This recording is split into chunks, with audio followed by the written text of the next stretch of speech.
Hi friends, how are you? Good morning, good afternoon, or good night, whatever may be the time you are watching this video. This is our third lecture of units and measurements, where we are going to uses of dimensions. Okay, that is, in the last class we were discussing about how to write the dimensional formula of a physical quantity. Is it? Yes. We were discussing how to. This is very simple topic. We are going through very simple ways to the dimensions. Okay. So, in the last class, we were discussing how to write the dimensional formula of a physical quantity. Okay. And we have written somewhat 15 physical quantities, dimensional formula for physical quantities. And today we are going to the uses of dimensions. We are going to the uses of dimensions. There are several uses, and today we are discussing the first use. Okay, we are going to the first use, and the first use is to check the correctness of an equation. So what is the first use which we have to study about this dimension? To check the correctness of an equation. Okay, that is, suppose an equation is given to us. Suppose an equation is given to us and we don't know whether it is correct or not. So by using, we want to check it. We can check the equation by using dimensions. Okay, so what is the first use? To check the correctness of an equation. Okay, for example, an equation is given like this. Fs is equal to half mv square. An equation is given like Fs is equal to half mv square. And they have given F stands for force, S stands for displacement, half is a number, m stands for mass, v stands for velocity. So we don't know whether this is correct or not. We have to check. So for checking the correctness of an equation, whether it is dimensionally correct or not, we can use the dimensions. Okay. And how to check? There is a principle called as principle of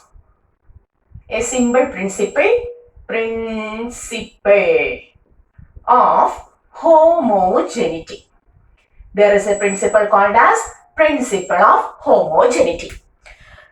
This principle states that an equation given is correct. This equation is dimensionally correct only if the dimensions on the LHS of the equation, left hand side of the equation, and the dimensions on the RHS, the right hand side, if the dimensions on the both side of the equation are same, then only the equation is dimensionally correct. So what is this principle of homogeneity? According to principle of homogeneity, you may write the sentence. According to the principle of homogeneity, if the dimensions of the physical quantities on the LHS, left hand side, and RHS, right hand side of an equation are same, if the dimensions on both sides are same, then only the equation will be dimensionally correct.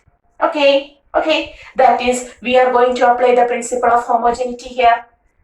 At first, we are going to take the dimension on left hand side. Left hand side. Okay, left hand side. Force, displacement. How to write? Force is mass into acceleration. Displacement is s itself. And how to take the dimension? In the last class we have studied mass. M stands for mass. What about acceleration? We have told you that is, you have to by heart the dimensions of two quantities, velocity or speed, Lt raised to minus 1 and acceleration, Lt raised to minus 2. That makes a simple topic. So dimension LT raised to minus 2 into displacement L. Altogether we will write m1 L square T raised to minus 2.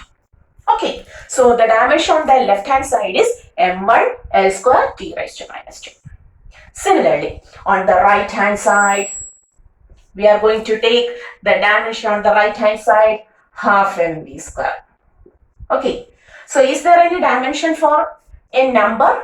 Half, whether it is a physical quantity, 1 or 2, whether it is a physical quantity? No, it is just a number. Okay, so there is no dimension for half. Then mass, capital M. What is V? Velocity. They had given that V is velocity. Velocity LT raised to minus 1. Take the square. Okay, then the equation becomes M L square T raised to minus 2. M1 L square T raised to minus 2. Is it clear? So, we got the dimensions on LHS and the dimensions on RHS. Then applying principle of homogeneity, the equation was Fs is equal to half mv square. We can write the dimension m1 L square T raised to minus 2 on the left hand side and m1 L square T raised to minus 2 on the right hand side are same. Therefore, we can say the given equation is dimensionally correct. The equation is dimensionally correct. Why we always repeat that word? Dimensionally correct. We are not using perfectly correct. It is dimensionally correct. Why? Because dimension doesn't tell us about the number used here. The equation is given as Fs is equal to half mv square, 1 by 2 mv square. And we had just dropped this 1 by 2 and had taken the dimensions of the physical quantity only. We can take only that.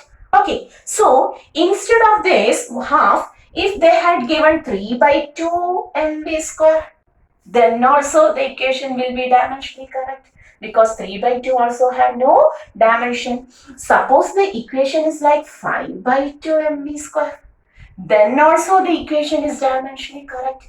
If we take it as 10 by 2 mv square or 5 mv square, then also the equation is dimensionally correct. That is, dimension tells only about the physical quantity, not the numerical values or the numbers they are used. Okay, that's why we are always repeating the equation is dimensionally correct. Is it clear? Okay, so the equation now it was 1. So, the equation was whether Fs is equal to half mv square. Yes, we have checked it. Yes, the equation is dimensionally correct. And how we check that? By using the principle of homogeneity. What is that principle called?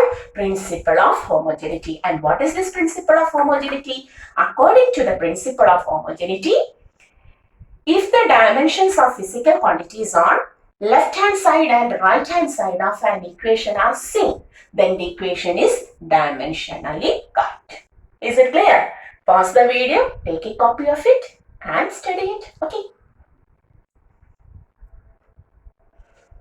Okay, I am going to rub the board. Now, another question, the same type, to check the correct, whether the equation is correct or not. So, the equation is given like P is equal to HDG, where they had given P is the power, H is the height. They had given like that. D is the density. And G is, yes, acceleration due to gravity. Acceleration due to gravity. Okay, you have to check it. Okay, pause the video, check the equation, whether it is correct or not. Okay, I will wait for you. 1, 2, 3, 4, 5. Yes, hoping you have done this. Now we are going to do that. Okay, so we have to use the principle of homogeneity. So we have taken LHS. On LHS we have given P. P stands for power. Okay, power P is equal to, what is the equation for power? In the last class we have studied that. You have to go through that. Work by time. Okay, is it clear? So what is work? Force into displacement by time. What is force? Mass into acceleration into displacement by time. Now going to the dimension, mass, m for mass. Acceleration, tell me? Yes, lt raised to minus 2.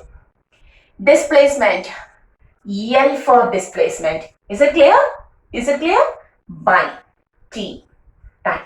Putting together, m raised to 1, L into L, L square, t on denominator becomes t raised to minus 1 on numerator, minus 2 and minus 1, t raised to minus 3. So what is the dimension of power? m1 L square t raised to minus 3. Similarly, we are going on to the right hand side. HDG. HDG. Height itself a length. What about density? Mass by volume. Okay. Acceleration due to gravity is also an acceleration. Is it clear? Height is height itself. Density, mass by volume.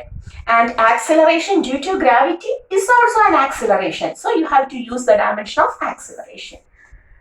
Providing the dimensions, height, mass, length, time. It is a length. So L. Mass, capital M. Volume, length into breadth into height. L into L, L cube. And what about acceleration? Lt raised to minus 2. So how to take m raised to 1? Good. L square. L and L square. Cancelling the L on the lower side. L square on the lower side. Then L raised to 1 here. 2L is cancelled. Then 1L. That becomes L raised to minus 1. Then T raised to minus 2. So what is the dimension on right hand side? M raised to 1. L raised to minus 1, T raised to minus 2. Is it clear? Is it clear? And now, look on the right hand side and left hand side. Whether the dimensions are same. M raised to 1, good. L raised to minus 1, L square. T raised to minus 2, T raised to minus 3. That means whether this equation is right. No, you have to prove that the equation is, we have to write, the equation is dimensionally or commonly. The equation is truly incorrect, is wrong. The equation is not correct. Okay, is it clear? So, if you get an equation, you may check whether the equation is wrong or right. Okay, by using the principle of homogeneity. Okay. Take a copy of this. And suppose it is given that, next, the third question. You have to go to the third question. The same equation. P is equal to HDG. But P stands for pressure, not for power. P stands for pressure. Then what about, and all other quantities are same. H for height, D for density, G for acceleration due to gravity. So we have to take once more the dimension on the left hand side. Yeah, right. So this is the third question. So now P is equal to pressure. P stands for pressure. So pressure P is equal to, what was the equation? Force by area. Okay. What is force? Mass into acceleration. By area, length into breadth. Put the dimensions. Capital M for mass. Lt raised to minus 2 for acceleration. Length L, breadth is also L. L cancelling, we will get M raised to 1. Each L is cancelled. 1L on the upper side. L raised to minus 1, T raised to minus 2.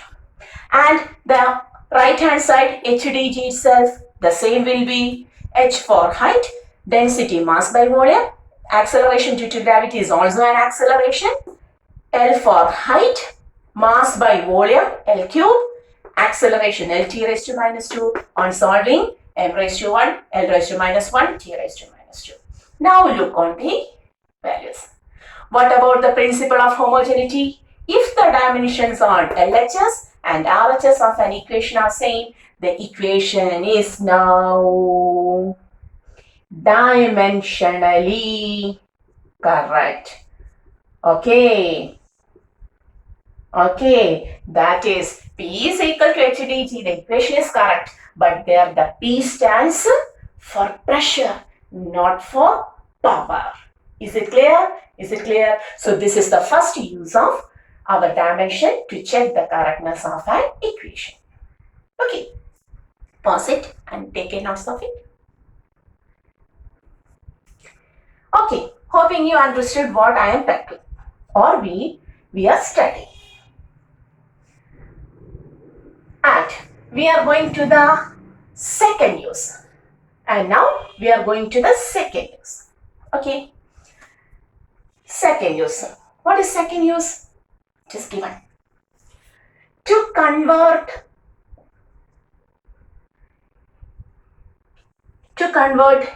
a unit from one unit from a given system to another system.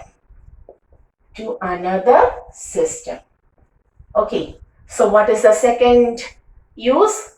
To convert a unit from a given system, one unit from a given system to another system. What does it mean? Suppose it is given or asked 1 kilogram is equal to how much grams? 1 kilogram is equal to how much grams? What is the answer? 1 kilogram is equal to 1000 grams. Is it clear? So, both kilogram and gram are the unit of a physical quantity. So, we have to write to convert a unit of a physical quantity. A unit of a physical quantity. Okay? Physical quantity. Here we have taken mass. Mass is the physical quantity. To convert the unit of a physical quantity from a given system to another system.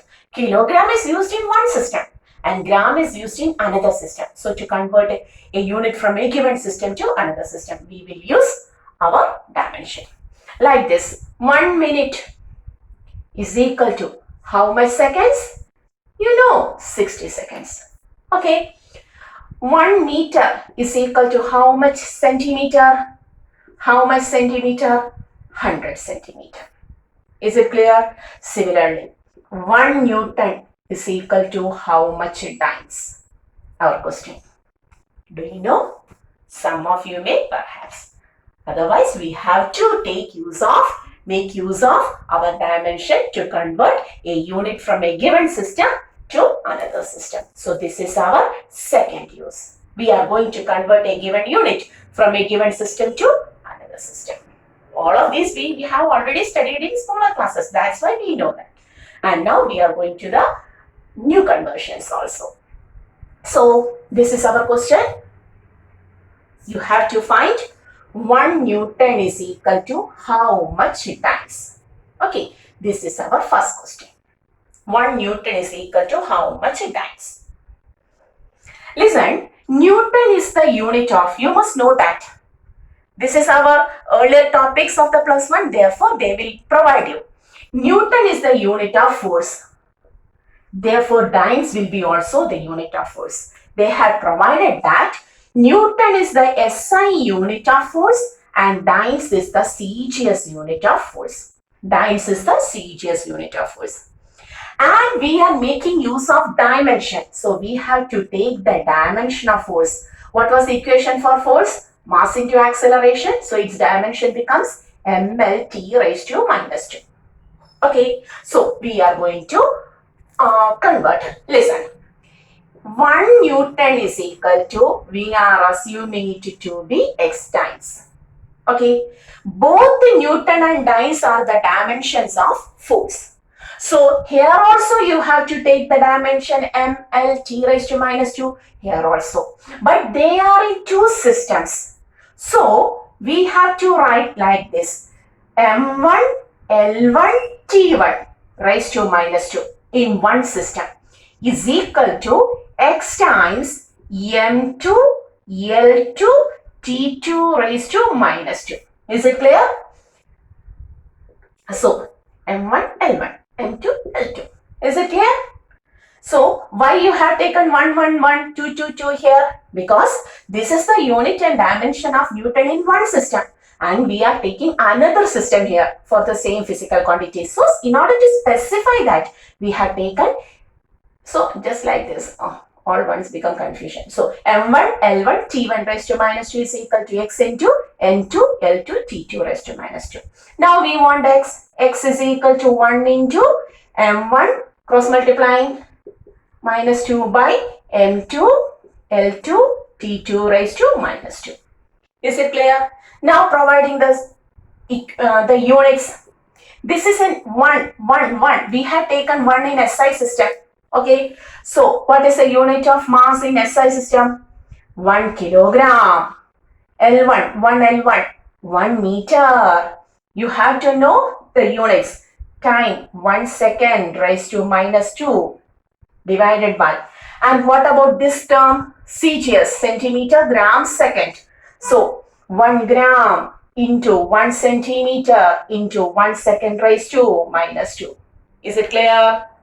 Now, we want to convert SI to CGS. To convert all SI values into CGS value, the equation becomes 1 into 1 kilogram, 1000 gram into 1 meter, 100 centimeter. This will be cancelled by is equal to by 1 gram into 1 centimeter. Cancelling gram, centimeter. X becomes equal to 1, 2, 3, 4, 5, 10 raised to 5. X is equal to, or we can write 1 Newton is equal to 10 raised to 5 dynes. Okay, very simple. Just put the values of dimensions, take the dimension, put the proper value of units in dimension and just change it. Is it clear? Pause it and take a copy of it. Okay. Another example also. Suppose the question is like this. The question is like this. Second question. 1 joule is equal to how much ergs? And it is given that joules and ergs are the unit of energy or work done. We will write it as work done. Okay. Joule is the unit in SI and ergs is the unit of work in CGS. You have to convert. Okay. So at first we have to take the dimension, force into displacement, mass into acceleration into displacement, m l t raised to minus 2 for acceleration, displacement. It becomes m l square t raised to minus 2. Okay. In the same way, we will write 1 joule is equal to x ergs. Okay. 1 into m1 l1 square t1 raised to minus 2. 1 into m1 l1 t1 raised to minus 2. l1 square t1 raised to minus 2 is equal to x into m2 l2 t2 raised to minus 2. Now x becomes 1 into m1 l1 square t1 raised to minus 2 by m2 l2 square t2 raised to minus 2. Providing the values, we have to convert the value from SI to CGS. SI means meter, kilogram, second. CGS means centimeter, gram, second. So 1 into m1, 1 kilogram into 1 meter square into 1 second, the whole raised to minus 2. Divided by 1 gram into 1 centimeter square into 1 second, the whole raised to minus 2. Okay, converting SI to CGS. 1 into 1000 grams into 1 meter square. That is 100 centimeter into 100 centimeter. 1 meter into 1 meter. What is this 1 meter square? 1 meter into 1 meter. Therefore, 100 centimeter into 100 centimeter. This will be cancelled. Now, 1 gram into 1 centimeter square. That means 1 centimeter into 1 centimeter. Gram, gram, centimeter, centimeter, centimeter, centimeter. How many zeros are there? 1, 2, 3, 4, 5, 6, 7. So, x is equal to 10 raised to 7 ergs. Okay, therefore we can write 1 joule is equal to 10 raised to 7 ergs. Okay, is it clear? So how to convert a unit from a given system to another system? Simply taking the dimensions on LHS and RHS. According to the principle of homogeneity, this will be correct because we are taking the same dimensions on right and left. Is it clear? So these are the preliminary topics of our chapter. And as we go through the chapter, we will in depth go through the topics also. Okay. So at first, you will have a very good understanding of the basic topics of our chapter. Is it clear? And thereafter, we will go to the complex type of questions also. So, today we are winding this video, and till the next video, you have to go through this much topic very well. And before winding up, this is your favorite channel, Physics Gallery, Asha.